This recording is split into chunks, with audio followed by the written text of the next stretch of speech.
All right, so just mentioned I want to talk about Vietnam and the Middle East.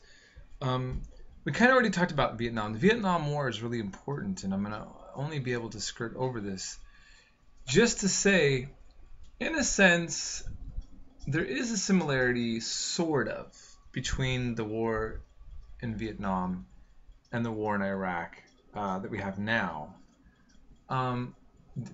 Started with Bush. In that we attacked countries that did not attack us or pose a military threat to us, but were based on the potential for a threat to us. So, like in regards to the Vietnam War, the U.S. obviously was seeing, China go communist. The issue with Korea, Cuba, all these different places, and so the U.S. had this idea that they can't let countries just go communist, right?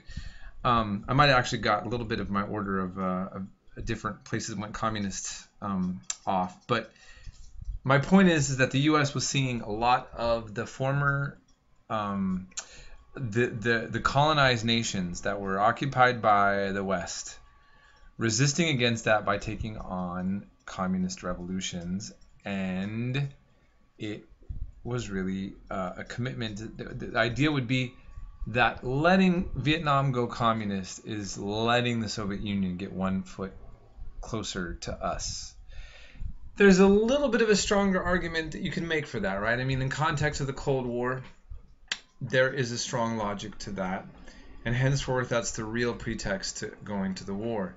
While for the Vietnamese, one of the miscalculations that the U.S. had is they thought they were fighting communists, and they didn't realize they were fighting Vietnamese. And what I mean by that is that many of our policymakers got really ideological, and forgetting the fact that the Vietnamese are just like anybody else. They wanted to not have foreign rule, and they were trying to kick out the French. They've already been fighting. They fought the Japanese, the French, and Ho Chi Minh really admired one of the leaders of their communist revolution. Admired much of what was a part of the U.S. and actually, I think even during the Japanese occupation, may have even did some work with the U.S. But ultimately, they were under a Western power, the French. And so Russia, and to a certain extent China, although China and Vietnam are going to have a long problem, that's going to, they're actually going to go to war with each other as communists versus communists. A lot of people don't know that. But ultimately, the Vietnamese are going to find that they can get political independence by utilizing a communist ideology. And in the South, the part that was supported by the U.S. was not democratic, as your textbook says.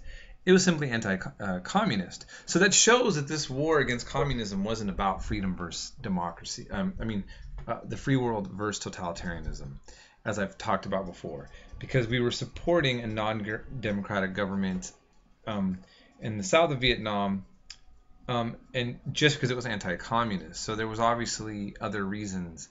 And the fact of the matter is that government was seen as collaborationist, as anti-patriotic. And even many wealthy people who it wasn't really in their interest to support the communists ended up secretly working on behalf of the communists because they felt that the government in South Vietnam was basically not a legitimate Vietnamese resistance. It seemed collaborative, kind of like, in a sense, the way we saw the French collaborate. Some of the French collaborate with the Nazis when they came in the name of protecting them against the Bolsheviks.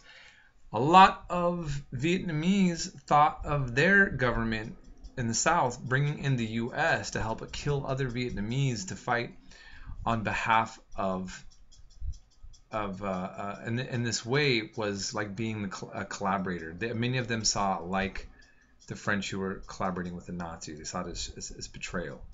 And but not all did, okay? But that's essentially what happened. And I mentioned about the fact that it was a televised war with a lot of controversy that affected America quite heavily.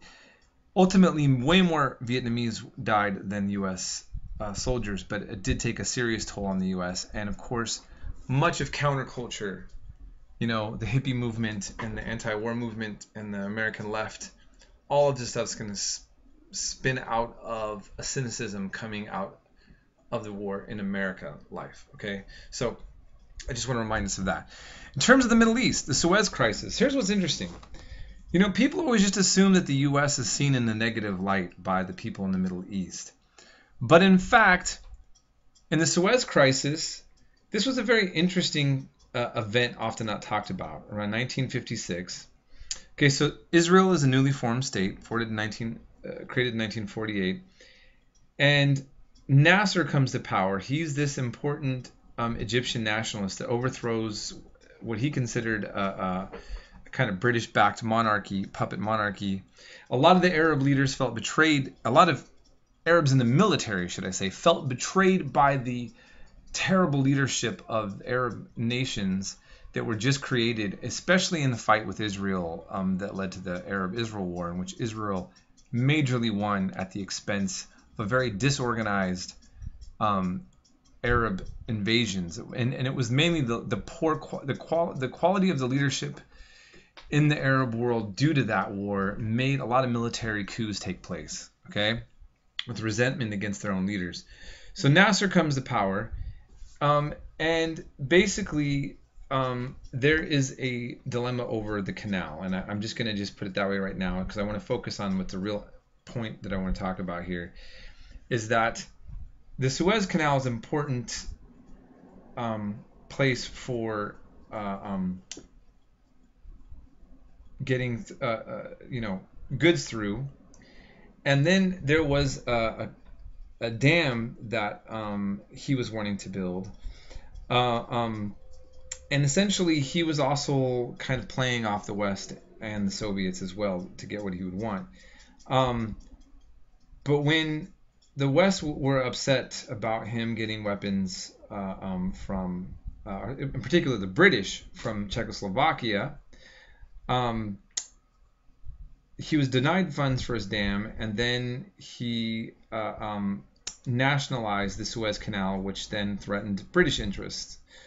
Okay, that might be a little bit confusing, but just read that section to get some more clarity on that. What I want to talk about is that when Nasser seized the canal, the British and the French conspired with Israel to topple him from power. Okay, so that was the three of them working together. You would have thought that the U.S. would have wanted to back those sides. And in reality, okay, so British and French troops invade Egypt, and the Soviet Union basically is threatening a nuclear strike against the invading forces. Dwight Eisenhower actually telephones the British Prime Minister, Anthony Eden. If you see in the book here, he says, "Is that you, Anthony?" "Well, this is President Eisenhower." So then he says, "Well, this is President Eisenhower, and I can only presume you have gone out of your mind." I mean, that's really harsh. Eisenhower's administration basically blocked Britain's IMF loan applications. Essentially, Eisenhower took a stand against this. This was actually really also the beginning of Americans being able to assert their power, to decide that it wasn't in their interest to let this take place. That's a whole nother discussion, but this was done, and actually America became very popular with people in Egypt at this time. Eisenhower actually sided with the underdog on this particular crisis, okay? And Israel and France and Britain had to actually capitulate to Eisenhower. So that's a very big shift in the role that the U.S. is going to play in the world. I just want to point that out, okay? But later on, okay, Israel, so it wasn't really clear. The U.S. did support Israel in many cases, but there wasn't the relationship with Israel back then as there is now. And the relationship that we have now stems from really the Six-Day War of 1967. And what it really comes down to is that when Israel's created and they have, almost 800,000 Palestinians flee, all that's left of Palestine was the West Bank and Gaza. Gaza, if you look on the map, on 899, was under Egyptian occupation then, because it borders with Egypt anyways. And then the West Bank was under control of Jordan, okay? And also East Jerusalem. And what ends up happening is that Nasser has a buildup. He's definitely creating a lot of popularity. He's talking about a pan-Arab alliance. He's secular, by the way. He's suppressing communists, even though he's taking communist aid in his own country. He's suppressing Islamists. Some of the great intellectual founders of Al-Qaeda are going to be dying in his prisons. He is, very popular in the Arab world. But he's competing also against Saudi Arabia, which the U.S. favors in many respects. And for Israel and the United States, there was a lot of fear that Nasser was becoming too influential, and too much so in favoring the side of the Soviet sphere. And Israel, you just have to study the war. And I'm not going to go into full details, but ultimately to say, just like with the First War of Independence, they strike first, they do a preemptive war, and devastate their air force of Egypt before it could ever even come off the ground. They fight with Syria and Jordan and Egypt, and Israel has a resounding win. And Israel takes a part of Syria, which is called the Golan Heights, and they annex it. To this day, they took land from Syria, and that is not considered legitimate by Syrians, and it is considered by Israelis. The West Bank, then, and please be looking at your map, was under Israeli occupation, as it is to this day. Then Gaza also became under Israeli military occupation. Here is really the root of all of the war and conflict that takes place, is that you have refugees spill out into Lebanon, into Syria, into Jordan, in various places. So you have a refugee crisis spread throughout the Middle East.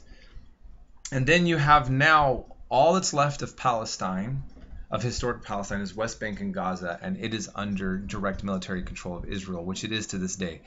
Gaza, they pulled out now, but it's basically a military blockade. It's a siege. Some call it an open-air prison, which Israel does not allow things to go in and out of Gaza. The West Bank, Jewish settlers continue to take more land. Ever since the peace process, Jews have been taking more land in Israel from the Palestinians. And then they made a wall that didn't cut off the borders to eventually give a two states, but the cookie cuts throughout the West Bank, favoring the best portions for the Jewish settlers that are officially not supposed to be there, and making it impossible for Palestinians in their day-to-day life. But having said that, because Israel proved themselves so successful, they became seen as a major buffer against Soviet interests in the Middle East. This is where we really create this firm alliance with Israel. And Israel's able to humiliate and conquer Nasser, who then knocks him out of the game, and that in turn puts Saudi Arabia in a favorable position, a better position, which also served the U.S. interests against Soviet interests in the Middle East. So ironic, it's very ironic.